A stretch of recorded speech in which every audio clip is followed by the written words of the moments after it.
Hello, welcome to Shad Life. I just have some updates for you. Starting with the fact that spring is really right around the corner. I mean, I know it's like, seems like it's a ways off, but it is literally past mid February. We're looking at March. This year is going to be interesting. I have no idea what's going to happen here in Minnesota, but definitely by April, we'll probably be in full swing, cross my fingers, of mountain biking season. So that's pretty cool. So I'm getting pretty excited about that. I have my lineup for this year. One thing I might change up a bit this year is I don't know how many like reviews I'm going to do. I'm kind of at this point where I'm pretty much set up with what I want or need. I'm excited about the low side set up as a single speed with a suspension fork and regular mountain bike bars and stuff. That'll be a fun project, and I can do the mullet build. I have all the parts and stuff for that. So my focus for this summer is going to be, more riding, right? And I'm gonna try to go to a wider variety of trails. One thing I've kind of noticed, and it's the nature of having property up there, is I spend a lot of time in Cuyuna and I don't go many other places. So this year I'm gonna change that up and try to go more places, both locally here in the Minneapolis St. Paul metro area. We have like 17 Mork trails. I am also on the Mork board now, so I feel like I should probably be more exploratory on the actual trails in the area. And we have Tioga, we have Redhead, we have Duluth, we have the Camba Trail over in Wisconsin. I have yet to be to Marquette. I've been to Copper Harbor a few times, but I really want to visit Marquette. I'm going down to Bentonville twice this spring. I'm going to go down at the end of March, early April, and then I'm going to go down again during the MTB festival down there. So I'm going to do a bit more traveling about in a much wider variety of trails. So that's going to be more my plan, and I am set up. I've got a wide variety of bikes and so on. So yeah, that's my update for kind of what I'm going to be doing this summer. And I want to do more how-tos, more skills things. We'll see how that pans out, but yeah, I'd like to try to do more skills things. I feel like I'm pretty good at that. I get a lot of compliments on that kind of stuff, so I'll look for that coming up too. So next topic. This one is I don't know how to describe it, but there's people out there. Of course, they're hidden behind a keyboard and the internet, so they wouldn't come up to my face and say this stuff. But a couple of times, people have been critical of my weight, right? And I'm like, wow, And I did this YouTube short of the follow cam of me in Rays. There's a couple of things going on there. Yes, I am a little heavier. It's wintertime. I've got a little bit chunkier through the middle, but I'm not by any means fat, right? But I'm using GoPro's wide angle view, and I hate to say it, but when you use a wide angle view, it makes everybody look bigger than they actually are. So, but to make a comment and criticize my weight in the comments is so idiotic. I don't know what to say. Like, what is wrong with you to where you feel I'm 56 years old. I'm going over these jumps. Not many 56-year-olds are doing that. And you're going to criticize that I'm a little chunky in the middle? Really? Like, that's what you go out on the internet and do? You need to check yourself. Figure out why you feel the need to criticize other people. Usually it's because you have some issues yourself. You have some self-esteem, self-conscious things, and instead of taking care of those, you just project it onto other people. So yeah. So anytime I see comments like that, any kind of hateful negativity comments, I don't even waste my time. I don't usually respond to them or anything. I just delete them because I don't need that kind of negativity on my channel. So there you go. It's kind of dumb that somebody even takes the time to do that, but that is the internet. We all know there's people out there, there's trolls, people that like to make hateful comments, things like that, and it's kind of silly. So I've been reading quite a bit about bird spokes, and everybody's ranting and raving about them, and so am I. They are amazing. I have them on this bike. Bird carbon rims. These are the Hawk 27s. They also make Hawk 30s. So if you're into more heavy duty or riding, you want the Hawk 30s, which is a 30 millimeter internal width. Then you can run like 2.4, 2.5, 2.6 tires on them. So amazing spokes. There's so much positive rants and raves about these.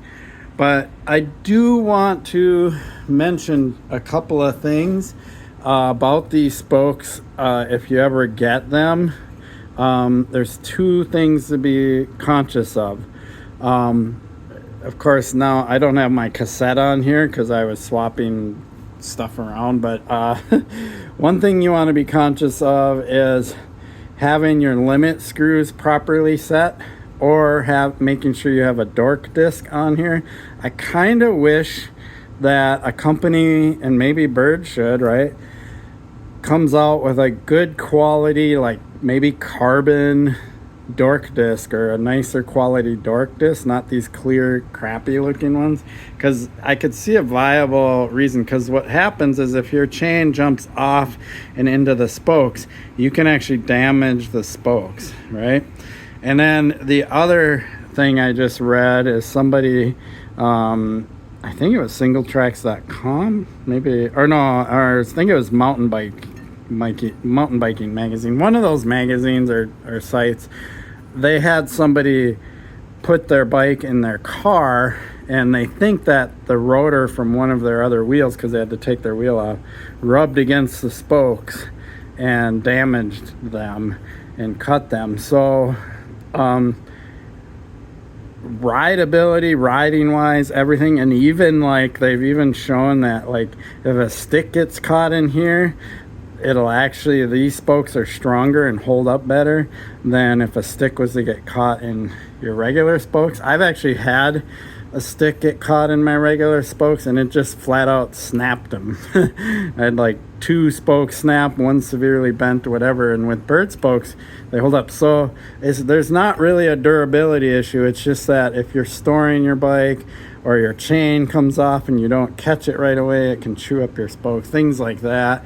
They can get cut by sharp edges of things, and so you just have to be conscious of that. But the good news is if you were to accidentally do that, the spokes are relatively easy to replace. Probably not out in the field, like while on a ride, but definitely easy to replace, in a shop, and your wheel's fine. So it's not like the end of the world if something was to happen. It just would be inconvenient. Unfortunately, because of the way the weather was this winter, I really only got to ride this bike twice. I actually have only gone on 3 fat bike rides, and 2 of them weren't even in the snow, and one of them there was hardly any snow. So I did that state Trail Plus fat bike that I didn't really like that much for how much they were asking, and I have ridden this twice with the 27.5 wheel setup on it, and I just didn't get out as much because we just haven't had all that much snow. We actually just got snow, like a significant snowfall, for the first time here on Valentine's Day, and this is literally going to be gone in a couple of days because we're going into a warm-up. And I just haven't, the last couple of days, I haven't had a chance to get out and actually fat bike. So it's unfortunate. So fat biking season, I mean, technically didn't even really happen. It's kind of wild. So that's my update on that. And as I mentioned, spring is right around the corner. It'll really depend on what the weather's like, on how soon we'll get on dirt.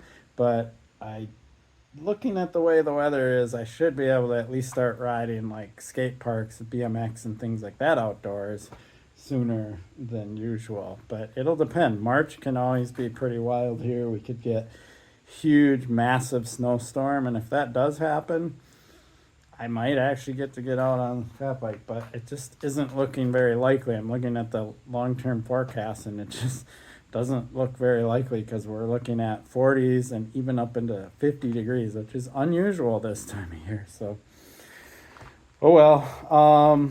Yeah, that's that. And while I'm here looking at the EV charger in the garage and the Volkswagen ID4 being plugged in, I did mention last year that I bought Hyundai Ioniq 5, which is parked on the other side of this Volkswagen. And I actually made a video giving you an update on that, like quite a while ago. I want to say almost a month ago, and I just haven't put it out there. I mean, my channel isn't really about cars and EVs and things like that, but I did promise that I would do a video and an update on my car.